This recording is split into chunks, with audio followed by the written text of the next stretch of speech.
পাকিস্তান বিশ্বাসঘাতক ছিল, পাকিস্তান বিশ্বাসঘাতক আছে এবং পাকিস্তান বিশ্বাসঘাতকই থাকবে যদি ওদের ম্যাপটা পৃথিবীতে এক্সিস্ট করে এর পরেও।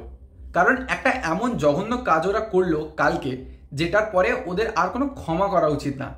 দেখো, একটা ইনসিডেন্ট ঘটেছে যেটা কেন এরকমভাবে করলো, এইভাবে আমাদের কাছে এলো, সেটা আমি বলতে পারছি না, সেটা আমাদের গভর্নমেন্ট ভালো করে ক্লিয়ার করতে পারবে, হয়তো পরে সেটা ক্লিয়ার করা হবে। যে ডোনাল্ড ট্রাম্প সে টুইটারে পোস্ট করে যে ইন্ডিয়া পাকিস্তানের দুজনের মধ্যে ওয়ার সিচুয়েশনটা একটা হল্টে গেছে, সিজ ফায়ার হয়েছে, মানে ফায়ারিং সিজ করা হয়েছে, কোনো রকম ফার্দার অ্যাটাকস হবে না। সেই পোস্টটা করে কে? Donald Trump. Very big question mark যে এখানে আমাদের গভর্নমেন্ট কেন এটাকে বললো না, বা পাকিস্তান গভর্নমেন্ট থেকে আগে কেন খবর এলো না, এলো ডোনাল্ড ট্রাম্পের কাছ থেকে, যে কি ইউএস এর প্রেসিডেন্ট। তো এটা নিয়ে একটা বড় কোয়েশ্চেন আছে, সেটা নিয়ে আমরা পরে কোনো ভিডিওতে ওটাকে ভাঙবো, চেষ্টা করবো ভাঙার, যে কেন এরকম হলো। এটা একটা বড় question mark to our ruling party BJP, ঠিক আছে, যে কেন একটা বিদেশ আমাদের ঘরের ঝামেলাতে এসে তারা আগে ভার্ডিক্ট দিচ্ছে যে সিজ ফায়ার হয়ে গেছে। ঠিক আছে, তো ঠিক আছে, ভালো, যা হয়েছে হয়েছে, ওটা নিয়ে আমরা পরে ডিসকাস করছি। কিন্তু সিজ ফায়ার যখন হয়ে গেল, তখন ইন্ডিয়ার একটাই স্টেটমেন্ট ছিল যে সিজ ফায়ার হয়েছে, অল গুড, আমরা চুপ করে যাচ্ছি, আমরা কোনো অ্যাটাক করবো না।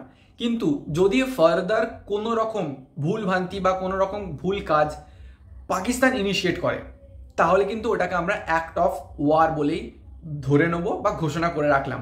তো ঠিক আছে না, দুজনে যদি শান্তি পেয়ে যায়, মানে শান্ত হয়ে যায়, তো ইটস গুড, খুব ভালো। কিন্তু সেই বিশ্বাসঘাতকতা তো ওদের রক্তে আছে পাকিস্তানের। তো ওরা কি করলো? ওরা আবার সেই একই কেস, এই সিজ ফায়ারে হ্যাঁ বলার পরেও রাত্রিবেলা আবার বর্ডারের উপর থেকে গুলি, আবার ড্রোন অ্যাটাক, আবার মিসাইল ছুড়লো।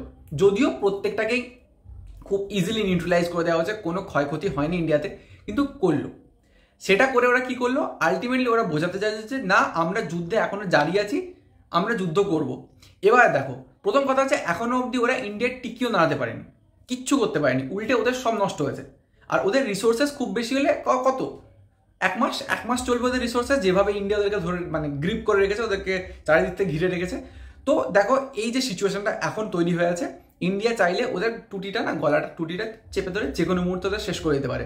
কিন্তু কিছু লিমিটেশনস আছে। আর ইন্ডিয়ান আর্ম ফোর্সেস বা ইন্ডিয়ান গভর্নমেন্ট কখনো চাইবে না যে সিভিলিয়ানসদের ডেথ হোক এই টেরোরিজমের এগেনস্টে ফাইট করতে গিয়ে। কারণ ইন্ডিয়ার ফাইটটা কিন্তু কখনোই পাকিস্তানের বিরুদ্ধে ছিল না, ইট ওয়াজ এগেনস্ট টেরোরিজম। পাকিস্তানের আর্ম পাবলিকরা কি দোষ করেছে?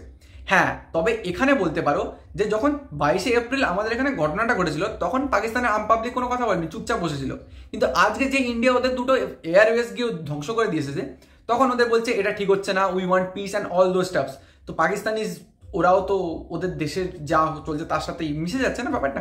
তো দেখো, নিজের দেশকে সাপোর্ট করছে, ইট ইজ গুড, খুব ভালো, নিজের দেশকে সম্মান করা ইট ইজ গুড, আমরাও করবো। কিন্তু নিজের দেশ যখন ভুল করছে, সেখানটা তো তার তো গলা তোলা উচিত না, সেখানে কেউ গলা তোলেনি। তো কি জন্য ওদেরকে মার্সি করা উচিত? মার্সি তো করা উচিত নয়। তো এই হচ্ছে এখনকার এই মুহূর্তের ওয়ার সিচুয়েশন। আমার মনে হয় না ইন্ডিয়া এখানে আর হোল্ড ব্যাক করছে, ইন্ডিয়া ফুল ফ্লেজেড ওয়ারের দিকে যাবে। তো লেটস সি। আর একটা কথা, বাংলাদেশি যারা আমার চ্যানেলে বাংলাদেশি সাবস্ক্রাইবার আছো, আমি জানি না তোমাদের মতামত কি, বাট আমি নিউজ চ্যানেলের প্রত্যেকটা কমেন্টে গিয়ে দেখতে পাচ্ছি যে বাংলাদেশি সব মানুষরা কনস্ট্যান্টলি পাকিস্তানকে সাপোর্ট করে যাচ্ছে। তারা পাকিস্তান জিন্দাবাদ বলছে আর বলছে যে ইন্ডিয়া শুড লুজ, ইন্ডিয়ার হেরে যাওয়া উচিত। এই জিনিসটা তো আমার মাথায় ঢুকছে না, বাংলাদেশিটা কেন এটা করছে। আর আমি টোটালি তোমাদের এগেনস্টে। তো বাংলাদেশি তোমাদের জন্য একটা ভিডিও আমি করব, জাস্ট টু তোমাদেরকে অ্যাড্রেস করা যে যেটা তোমরা করছো সেটা ঠিক করছো না। তোমরা একটা উইক পাওয়ার, একটা ভুল জিনিসকে বা যারা ভুল করে তাদেরকে সাপোর্ট করছো। আর ভুল করা আর ভুলকে সাপোর্ট করা দুটো কিন্তু একই রকমের পাপ। তো সেদিক থেকে জিনিসটাকে শুধরে নেওয়ার চেষ্টা করো। যদি কোনো বাংলাদেশি এটাকে দেখো, বা তোমরা যদি আলটিমেটলি পাকিস্তানকে সাপোর্ট করছো ভাবো।